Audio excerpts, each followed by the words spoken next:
família, vida conjugal e filhos. Para tanto, eu peço a você que abra a sua Bíblia na carta de Paulo aos Efésios. Carta de Paulo aos Efésios, capítulo 5. Nós vamos estar lendo os versículos 22, 25 e o capítulo 6, o versículo 1. Então, os amados, quando forem achando, vamos colocar de pé para que nós possamos estar lendo esses versos da palavra do Senhor. Efésios capítulo 5, versículo 22. Todos acharam? Amém? Diz o seguinte, o texto sagrado: mulheres, sujeitem-se cada uma a seu marido, como ao Senhor. Versículo 25 agora: maridos, amem cada um a sua mulher, assim como Cristo amou a igreja e entregou-se por ela. Agora o capítulo 6, o versículo 1. 6:1. Filhos, obedeçam a seus pais no Senhor, pois isso é justo. A irmã já intercedeu por mim nessa noite. Que o Senhor aplique a sua palavra no nosso coração. Amada igreja, podeis assentar-se nesse momento. Meus amados irmãos, existem valores inegociáveis estabelecidos por Deus na sua palavra em relação à conjuntura familiar, em outras palavras, na vida do marido, da mulher e dos filhos.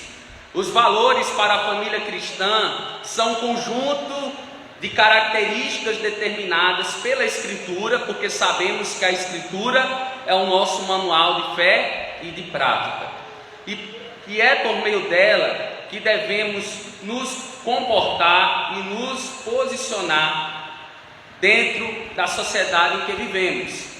E de fato, em tudo que se concerne à palavra, como lâmpada para os nossos pés e luz para os nossos caminhos, entendemos que esse é o caminho. No entanto, vivemos em uma realidade de mundo onde as pessoas, elas estão confusas em suas crenças, valores, emoções. Nunca se viu tantos conflitos, percebam, síndromes e mudanças como nos nossos dias atuais. E certamente, sem dúvida alguma, essa pandemia, ela tem servido para se intensificar e agravar esses problemas interpessoais entre os cônjuges, com os filhos.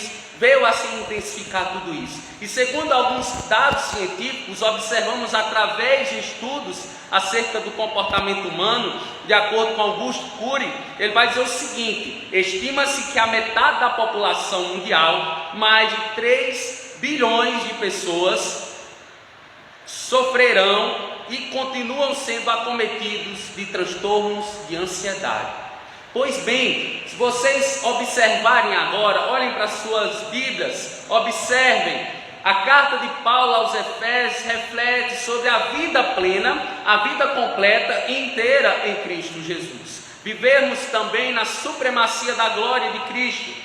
A carta aos Efésios foi escrita pelo apóstolo Paulo no ano 60 a 62 da era cristã, e é uma das 4 cartas escritas na prisão. As outras foram aos Colossenses, a Filemon e aos Filipenses. A comunidade cristã em Éfeso atualmente é localizada na parte asiática da Turquia. E os cristãos dessa igreja, percebam, eram homens como eu e você, eram mulheres e homens como eu e você, zelosos em relação à sã doutrina. O próprio Jesus, ele testemunhou dessa igreja dizendo em Apocalipse capítulo 2, versículo 2, a parte A, e Apocalipse e o verso 3, ele vai dizer o seguinte: conheço as suas obras, o seu trabalho árduo e a sua perseverança. Você tem perseverado e suportado sofrimentos por causa do meu nome e não tem desfalecido. Esses irmãos, meus amados, eram valorosos enquanto a comunhão, ao serviço, à adoração e sem dúvida a proclamação das boas novas, da boa notícia do Evangelho que os salvou. Em outras palavras, eles tinham convicção que foram selados com o Espírito Santo da promessa. E logo, logo, o evangelho da salvação se expandiu por intermédio da vida dos irmãos efésios, tornando-se um campo vasto na obra missionária. E de forma semelhante, eles compreendiam muito bem a sua identidade familiar, pois o apóstolo Paulo os deixou instruídos acerca dos deveres conjugais.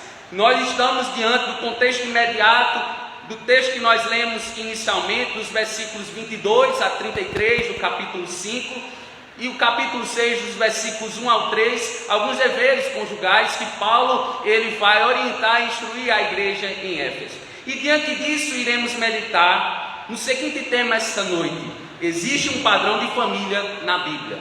Quero que você repita comigo, vamos lá? Existe um padrão de família na Bíblia.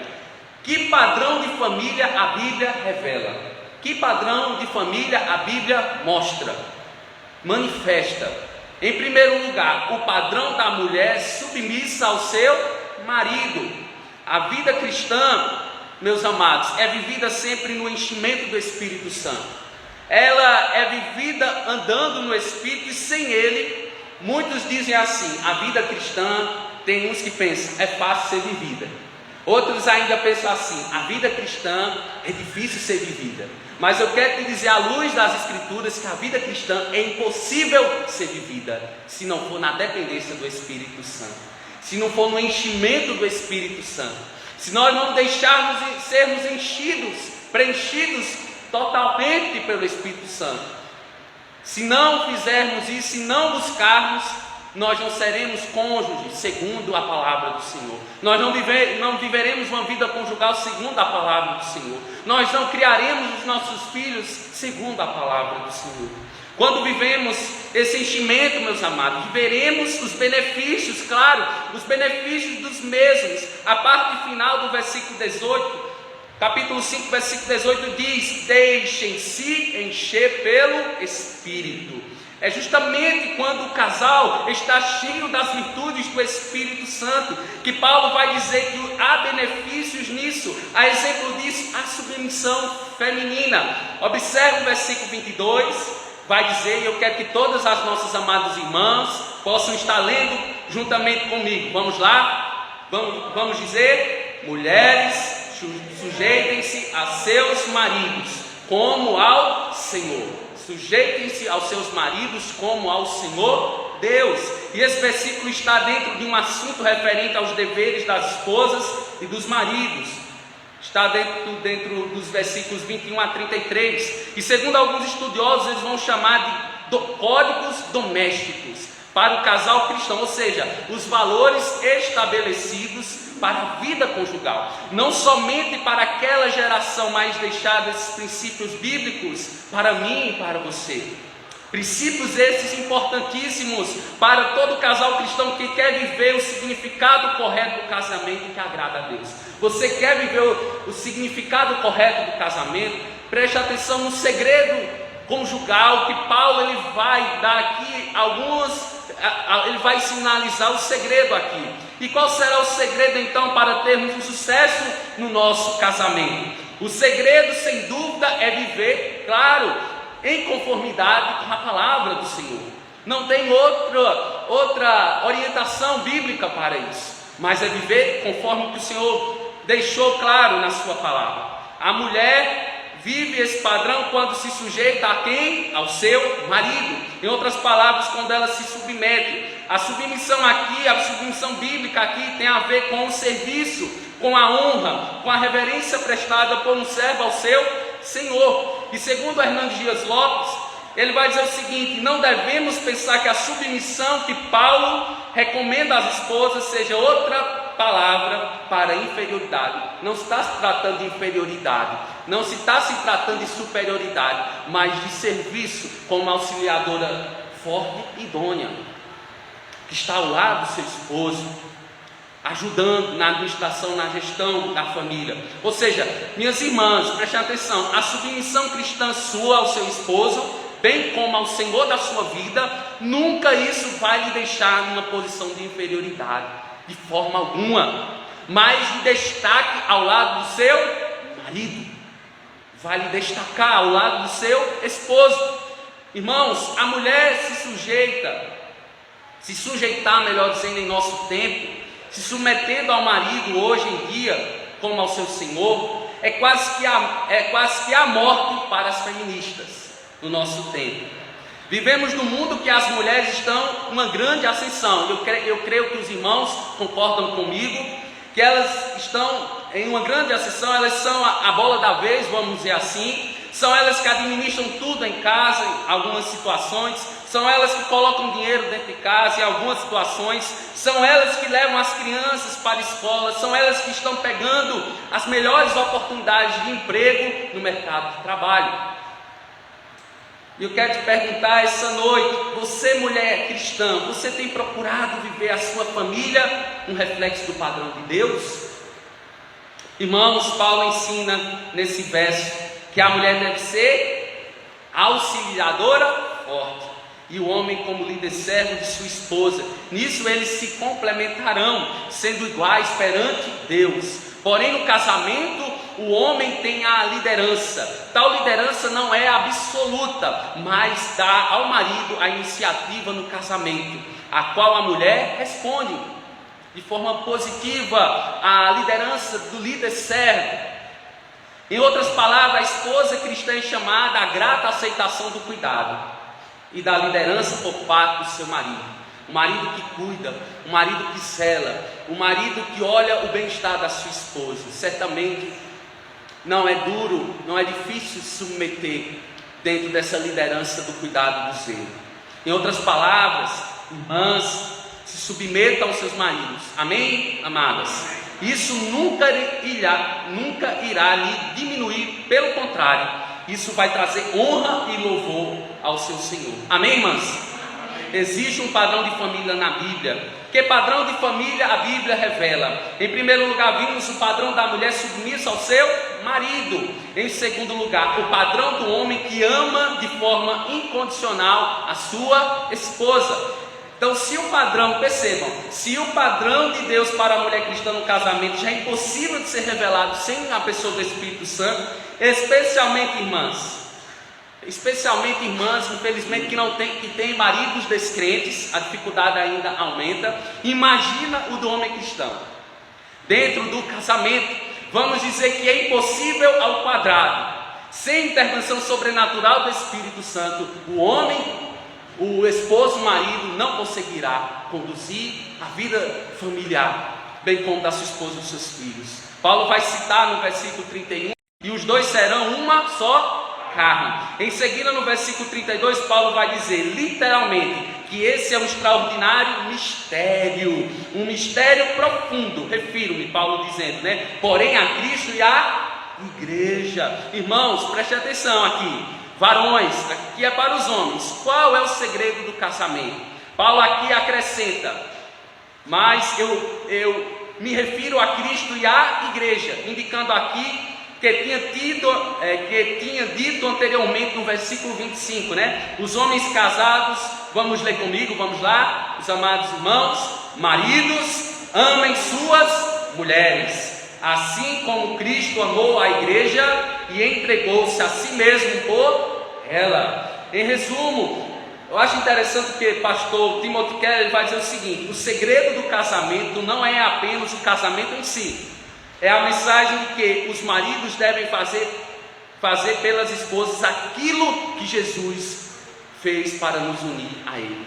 E aí vem a pergunta: o que Jesus fez por nós? O que Ele fez trazendo salvação para as nossas vidas?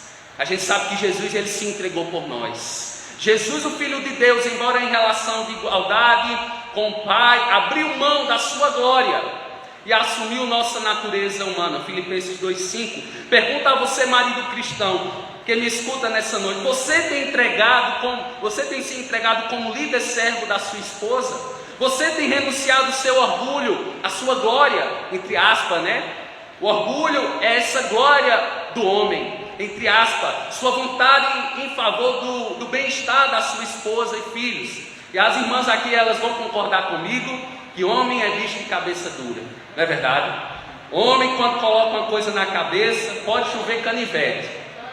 Só Jesus na casa, só Ele pode fazer alguma coisa, só Ele pode intervir e agir em favor das nossas esposas, em favor das nossas companheiras, que tentam muitas vezes sinalizar: por favor, meu amor, não vá por esse caminho, não tome essa vereda.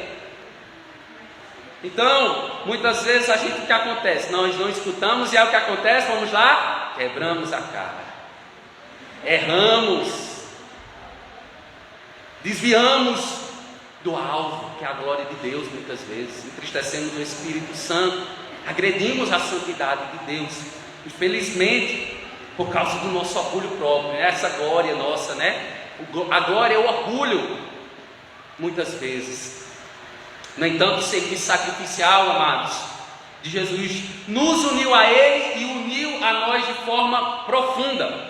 E Paulo diz que esse deve ser o nosso padrão, a chave não apenas para entender, mas também para vivenciar o casamento. Infelizmente, muitos maridos cristãos, vivem o contrário disso. Muitos ainda, pasmem, no nosso tempo isso, escravizam suas mulheres em casa. Infelizmente, né? Tem uma música por título, muito cantada na década de 80, eu creio que todos já escutaram, música de cunho secular, tem por título Doméstica. Quem já ouviu essa canção? De cunho secular. Quem lembra dessa canção? Ela canta e ela reflete nos maridos, nas esposas, né? Os maridos se fazem as esposas de empregadas domésticas. Isso é uma realidade muito presente ainda no sertão, por causa do machismo muito ainda forte na casa de boa parte das famílias. Meus irmãos, cuidado com esse machismo. O machismo, ele é demoníaco. Por quê? Porque o ato de ajudar a sua esposa em casa, nos afazeres domésticos, nunca, percebam, não vai diminuir nada. O ato de você ajudar a sua esposa nos afazeres domésticos não vai lhe diminuir em absolutamente nada. Pelo contrário, vai revelar amor em ação por sua esposa. Porque amor não é um sentimento, amor é uma decisão. Vamos repetir comigo? Vamos lá, homens? Amor não é um sentimento, é uma decisão.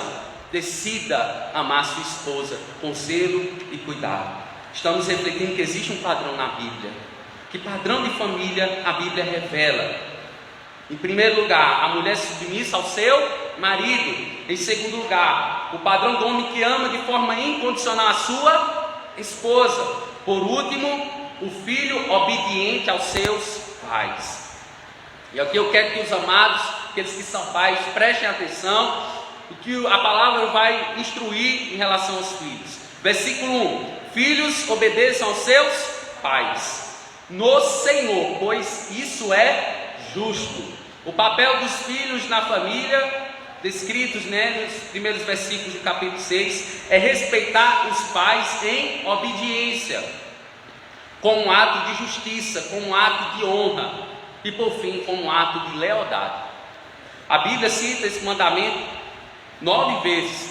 Em Provérbios, temos 27 vezes diretamente, melhor dizendo, para o filho, orientando sobre todas as situações da vida e principalmente para que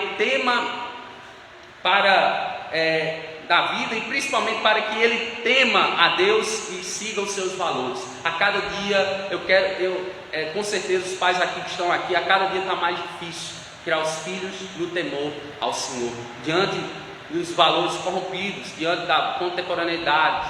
Nós vivemos um período pós-cristão já na Europa. Infelizmente, a gente vive um mundo secularizado e relativizado em relação às verdades que eles tentam,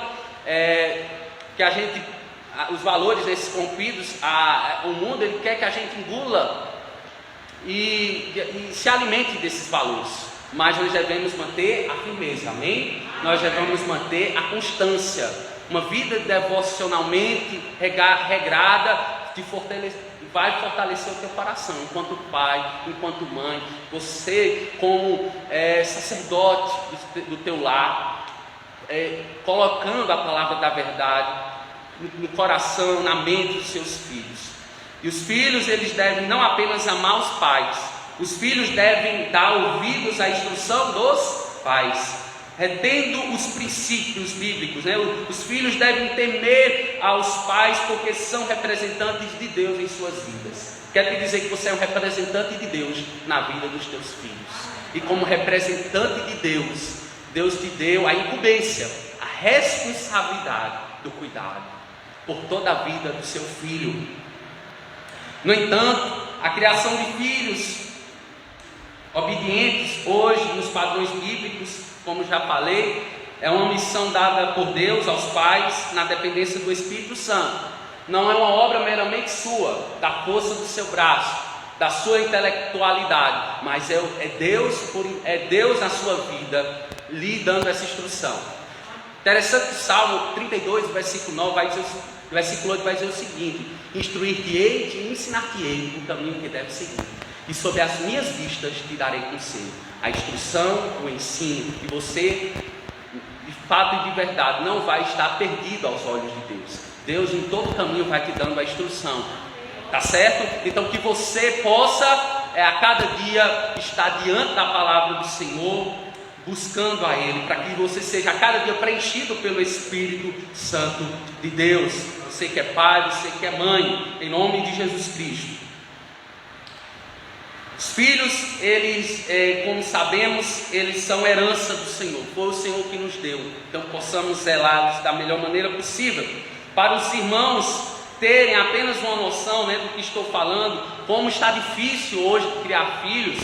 Vejam só, uma das maiores empresas de cosméticos do Brasil, a Natura, representou os pais brasileiros cristãos, em sua grande maioria, através de um transexual. Isso há alguns anos atrás, uma pessoa que nasceu mulher, porém hoje se parece com um homem. A Natura fez isso com o intuito de abraçar a diversidade de gênero. A gente sabe que a ideologia de gênero não representa de forma alguma o padrão de Deus para a família cristã. Ela é uma afronta aos valores cristãos, ao padrão de Deus dado na Escritura, para que nós possamos criar os nossos filhos debaixo da sua graça. Essa ideologia diz, perceba o que ela vai dizer, que as pessoas não nascem homem ou mulher, nascem capazes de ser o que quiserem, de acordo com eles. Cada um é responsável por construir a sua identidade, incluindo a escolha do gênero, independentemente do sexo biológico. Isso é horrível. Isso deteriora a mente das nossas crianças, dos nossos pequeninos. Infelizmente, eles estão investindo maciçamente nas crianças até 6 anos de idade, né? Isso é uma covardia, né? Porque ela não sabe discernir entre uma mão e a outra. Como é que ela vai optar por uma situação, por uma condição tão biológica, vamos dizer assim, uma condição que precisa de uma maturação, de uma maturação psicológica, emocional, afetiva. Então eu reitero, isso é uma covardia daqueles que tentam empurrar isso por goela abaixo nas nossas crianças. Mas você, pai, você, mãe, deve estar atento, amém? Esteja atento, esteja vigiando pelo seu filho, esteja consagrando a vida do seu filho a Deus, e esteja atento em tudo aquilo que ele está tendo acesso nas mídias sociais. Porque uma criança hoje em dia é impressionante a capacidade de memória de uma criança. É impressionante como a rapidez, como elas vão para uma tela de um celular e elas, em curto espaço de tempo, elas conseguem dominar aquele aparelho. Então nós devemos estar atentos e estarmos vigiando o que está sendo colocado nos olhos das nossas crianças. Como falei, está totalmente contrário ao que a Bíblia diz. A Bíblia diz que existe um padrão de família, amém, igreja? Na história das civilizações humanas, desde que o universo é universo, desde que mundo é mundo, há um padrão. Irmãos, eu lhes digo, sustente sua posição, amém? Sustente a sua posição respaldado à luz das Escrituras. Creiam, confie na ideologia de Gênesis, amém? Fale da criação perfeita de Deus, que diz em Gênesis 1:27, criou Deus o homem à sua imagem. A imagem de Deus o criou, homem e mulher os criou. Crie o seu filho inculcando a palavra da verdade no seu coração, para quando ele crescer, não venha se desviar do caminho.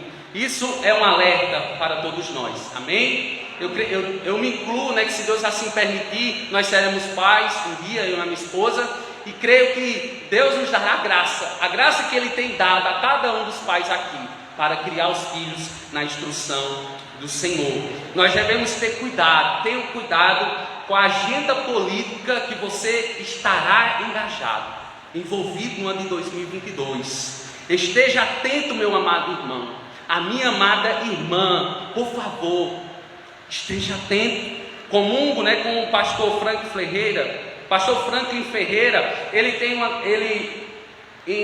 em algum tempo, ele desenvolveu uma das suas séries no YouTube falando acerca da relação do cristão com a política e o Estado na arena pública. Muito interessante, e eu indico a você que está assistindo a essa série, o envolvimento do cristão com a política, segundo uma leitura bíblica, escriturística. Então o pastor ele vai falar o seguinte. O pastor começa levantando uma pergunta na sua palestra: o que as escrituras falam acerca da relação do cristão com a política e o Estado? Então abre aspas, olha o que o pastor vai dizer no início da sua palestra. O cristão não precisa ser partidário. Perceba o que ele vai dizer: o cristão não precisa ser partidário. Há possibilidade de sermos apartidários. Ou quer dizer, o que ele está dizendo com isso? Sem partido, não tomarmos partido algum.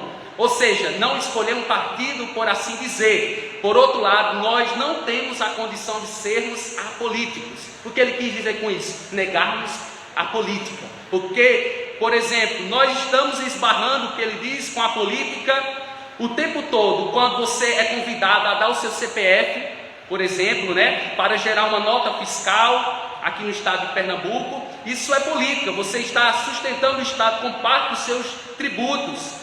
Quando você entra no debate sobre o aborto, muito, né, bem quisto no nosso tempo, aceito, né, 20 países, salvo engano, no estado, nos Estados Unidos, né, eles aprovaram o aborto. 20 países, um país, né, de origem, né, judaico-cristã.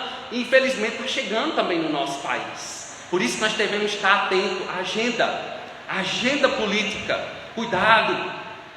Por exemplo, outro exemplo, o debate sobre a pena de morte, ou a liberação de armas de fogo. Isso é um debate político.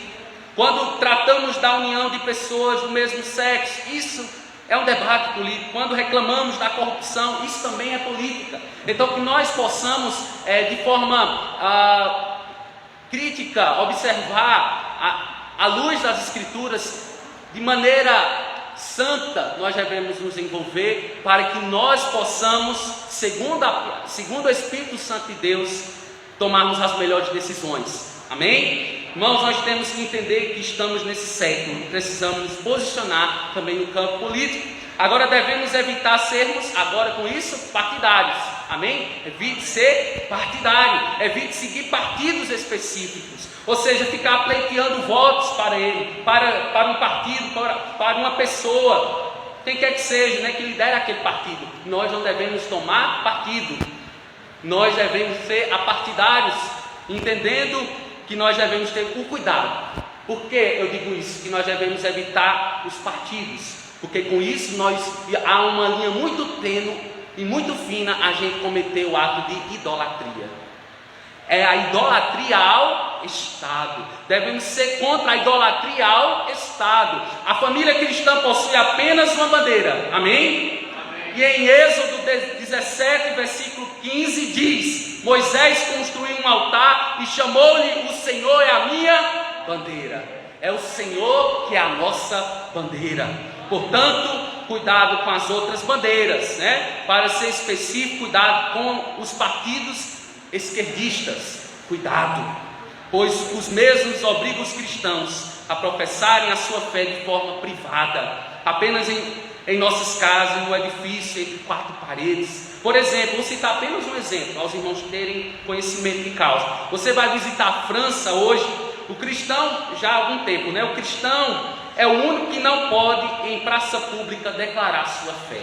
Você bota um caixotinho, né? Todas as pessoas podem colocar um caixote na praça pública e declarar, fazer o discurso que quiser. Agora, um cristão, quando vai se dispor a fazer isso, ele vai preso. ele vai perseguido, ele vai deportado, ele pode passar por uma situação de morte.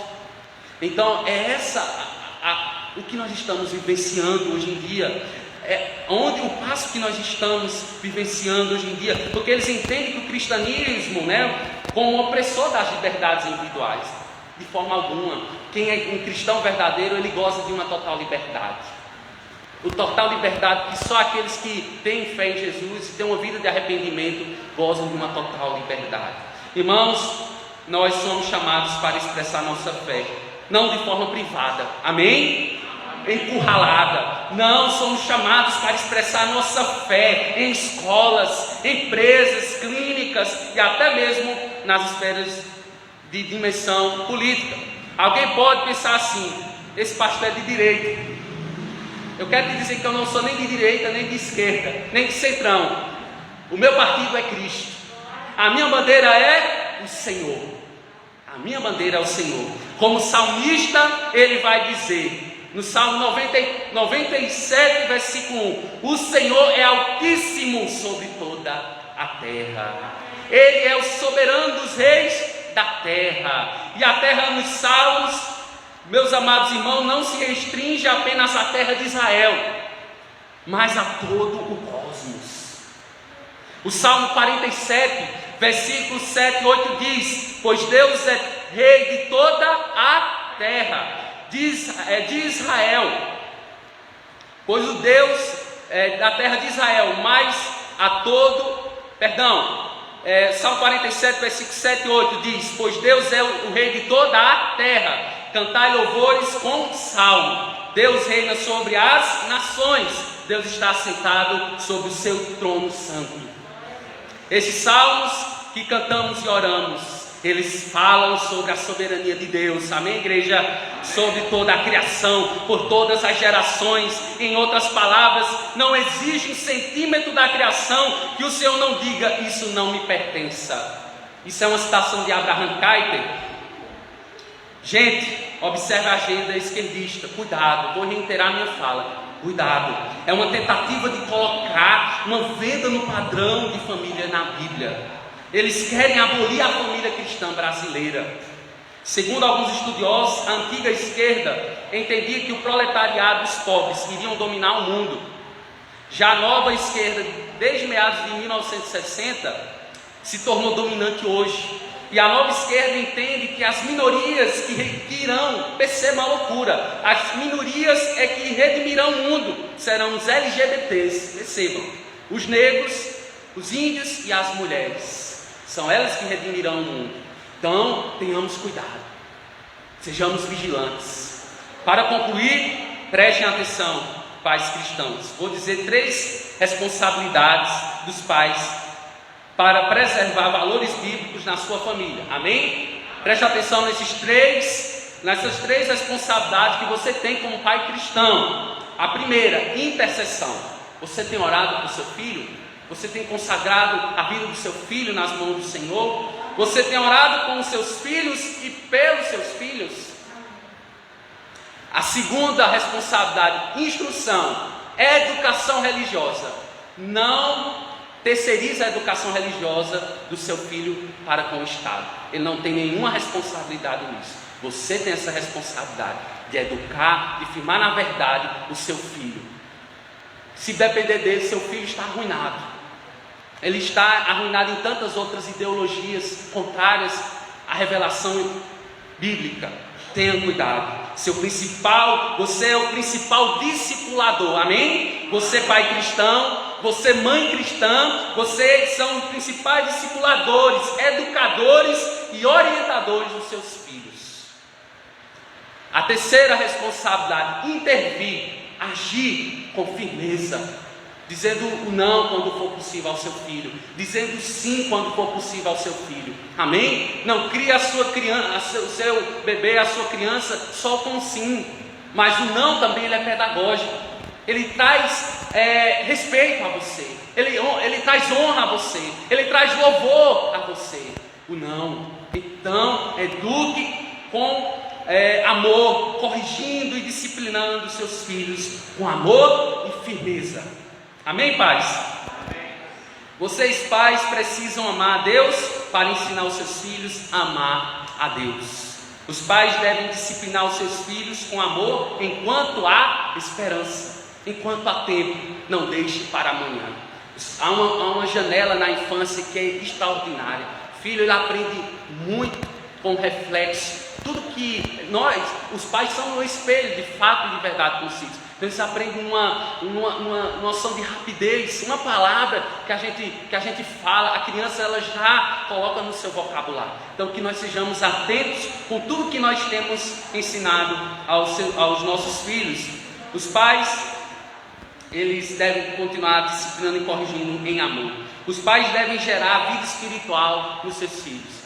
É você que gera vida espiritual no seu filho, na sua filha. Então continue a cada dia, lendo e relendo a Bíblia, amém? Se aprofunde no texto sagrado. Não menospreze a vida devocional. Dia após dia nós devemos meditar. E que a nossa meditação venha trazer honra e louvor à glória de Deus. Ele quer ter experiências contigo, pai. Ele quer ter experiências contigo, mãe.